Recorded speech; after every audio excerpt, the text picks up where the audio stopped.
I never thought silence could feel like a scream until 2 a.m. that night. My 8-year-old adopted granddaughter was crying in the hallway, holding her phone like it was the only thing keeping her from breaking. She whispered, "Grandpa, why didn't they take me?" I didn't have an answer that didn't hurt. My son and his wife had left earlier that evening for a luxury vacation with their biological son. No call. No explanation. Just a locked door and a sleeping house. She stood there barefoot, small suitcase packed beside her like she didn't matter. That's when I knew something inside me had finally snapped into place. Not loudly. Not dramatically. Just permanently. At 2:17 a.m., I received a message from her little tablet. Me at 2 a.m. crying, "Why, Grandpa?" I read it 3 times before I could breathe properly. Then I picked up my phone and did something I had never done in my life. I started planning a trip I didn't tell anyone about. Because when a child cries for help at 2 a.m., you don't ask permission. You move. And I was about to remind my son exactly who he had left behind. This was not going to be a normal visit. She was sitting on the kitchen floor when I came back downstairs, hugging her knees like she was trying to make herself smaller than the silence around her. I knelt beside her. "Hey," I said softly. She didn't look up at first. Then her eyes met mine, red and tired. "They said I could stay here," she whispered, "because I'm not really part of the trip." That sentence didn't belong in an 8-year-old's mouth. I felt something in my chest tighten, but I kept my voice steady. "Who told you that?" She hesitated. "Mom." Just that one word. No anger. No explanation. Just truth. I looked at her packed bag again. Too neat. Too final. Like someone had decided she was temporary. I stood up slowly and walked to the counter where my phone was charging. Every instinct I had was screaming at me not to react emotionally, so I didn't. I reacted practically. Flights. Destinations. Times. They were somewhere coastal. A private resort booked weeks in advance. I didn't care. I booked the first available flight out. Departure, morning. Arrival, same day. I turned back to her. "Pack one more small bag," I said. Her eyes widened. "Where are we going?" I knelt again so she could hear me properly. "We're going to see your parents." Pause. "And you're not going alone this time." She didn't sleep that night. Neither did I.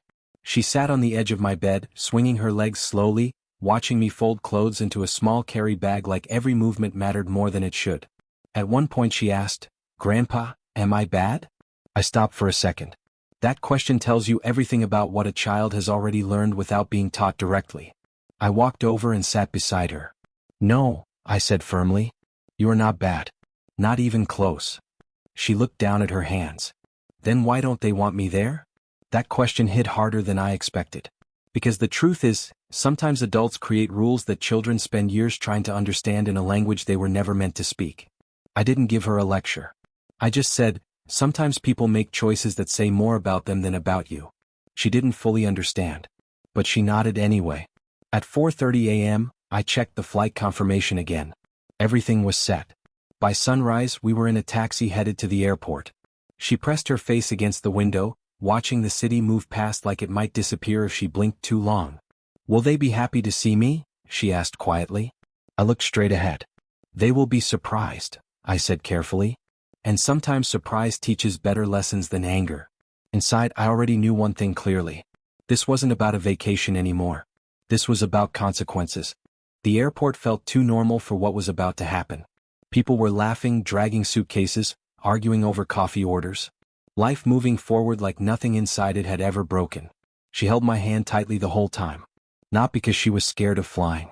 Because she was scared of being left behind again. At security she asked, "Grandpa, what if they don't let me in the hotel?" I looked down at her. "Then they'll learn something about the mistake they made," I said. I didn't raise my voice. I didn't need to. That's something I learned a long time ago. Authority doesn't announce itself. It simply exists.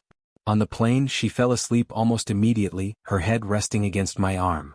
I watched her for a while. 8 years old. And already carrying rejection she didn't earn. Somewhere over the clouds, I made a decision.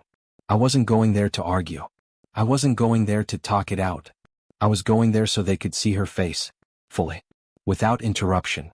We landed by early afternoon. Warm air hit us as soon as the doors opened. Sunlight. Palm trees. Expensive silence. A resort driver held a sign with my name on it. He didn't ask questions. He just opened the door. As the car pulled away, she woke up slowly. "Are we close?" she asked. I looked out at the road ahead. "Yes," I said. "Very close." And I meant it in more ways than one. The resort looked like something designed to make reality feel poor. Glass walls. White stone paths. Staff moving like they had practiced calm their entire lives. She held my hand tighter as we walked in. "Grandpa, oh, this place is too fancy," she whispered. I gave a small nod. Fancy doesn't mean kind. That was the first real lesson of the day. The receptionist smiled professionally when I gave the booking name. Her expression didn't change when she checked the system, but her eyes did flick upward, just for a second. Recognition. "Yes, Mr. Hale's family is currently staying with us," she said politely. There it was. My son's name. His life. His version of family. We were guided toward a cluster of private villas. Each step forward felt quieter than the last. And then I saw them. My son, his wife, and their biological son, laughing near the pool, surrounded by drinks and sunlight like nothing else existed. For a second I just stood there. Not angry. Just still. She saw them too. Her grip loosened.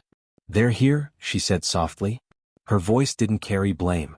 Just observation. My son looked up first. His smile faded immediately. Because behind me stood the child he had left behind. And I didn't say a word. I just stepped aside. So she could be seen fully. No excuses. No distance. Just truth standing in the sunlight. The sound around the pool didn't stop. It just shifted. Laughter died halfway through a sentence. Glasses paused in midair. Even the water seemed louder for a moment, like the world was filling in the silence no one wanted to name. My son stood up slowly. "Dad?" he said like he wasn't sure I was real. But I didn't answer him first. I looked at my granddaughter. She hadn't moved. Just standing there in her small travel clothes, eyes fixed on the people who had left her behind. Her stepmother recovered first. "What is this?" she asked quickly, forcing a smile that didn't belong on her face. I finally spoke. "This," I said calmly, "is your daughter." Pause. "She's been asking questions all night that no child should have to ask." My son took a step forward. "We didn't leave her." "You did," I interrupted, not raising my voice. Not angry. Just factual. Silence again. The kind that starts to feel heavier the longer it lasts. My granddaughter's voice broke it. "I thought I did something wrong," she said quietly. "That did it? Not for me. For him." My son's face changed in a way I can't forget. Not guilt exactly, something deeper. Realization. The kind that arrives too late to stop the moment but early enough to ruin what comes after. I turned slightly toward him. "You don't get to teach a child they are optional," I said, "and then expect them to believe they're loved." No one spoke for a few seconds that felt much longer than they were. My son finally looked at his daughter properly, really looked at her for the first time since we arrived. Her small hands were clenched at her sides. Not angry. Just trying not to fall apart. "Dad, we didn't mean," he started. But I held up my hand. "I didn't come here for explanations," I said calmly. "I came here so she doesn't spend the rest of her life thinking she was the problem." That line landed heavier than anything I could have shouted. His wife stepped forward. "We were going to bring her next time. This was just a short trip." "Stop," I said quietly. She did. Not because I raised my voice. Because I didn't. That's the difference people don't understand until it's too late. I looked at both of them now. "You had space for one child," I said. "And you made a choice." A long pause followed. My granddaughter looked up at me. "Grandpa, can we go home?" That question cut through everything else. I nodded immediately. "Yes." Then I turned slightly toward my son. "This isn't about punishment," I said. "It's about understanding what you've done before she grows up thinking it's normal." He lowered his head. Not arguing anymore. Just listening. And sometimes, that's the first real consequence. The ride back from the resort was quiet. Different kind of quiet than before. Not heavy. Not sharp. Just final. She fell asleep again almost immediately, this time leaning against my shoulder instead of hiding from the world. I didn't move. I didn't want to risk waking her. Outside the window, the city passed like nothing important had happened. But everything had. At the airport my son showed up. Alone. No wife. No vacation smile. Just a man standing at a distance he had created himself. He didn't approach right away. "I'm sorry," he said finally. Not dramatic. Not rehearsed. Just tired. I nodded once. "I know," I replied. He looked at his daughter sleeping in my arms. His voice dropped. I didn't think she'd feel it like that. I studied him for a moment. That, I said quietly, is the problem. Silence again. Then he took a breath. I want to fix this. I shifted her slightly in my arms. Then don't talk about fixing, I said. Start showing up. He nodded. No arguments this time. Just acceptance. As I boarded the plane home, I realized something simple. Revenge wasn't what I came for. Clarity was. And sometimes the strongest correction a man can make is refusing to let a child believe she is anything less than chosen. She stirred slightly in her sleep. Grandpa, she whispered. I'm here, I said softly. And for the first time that night, she believed it.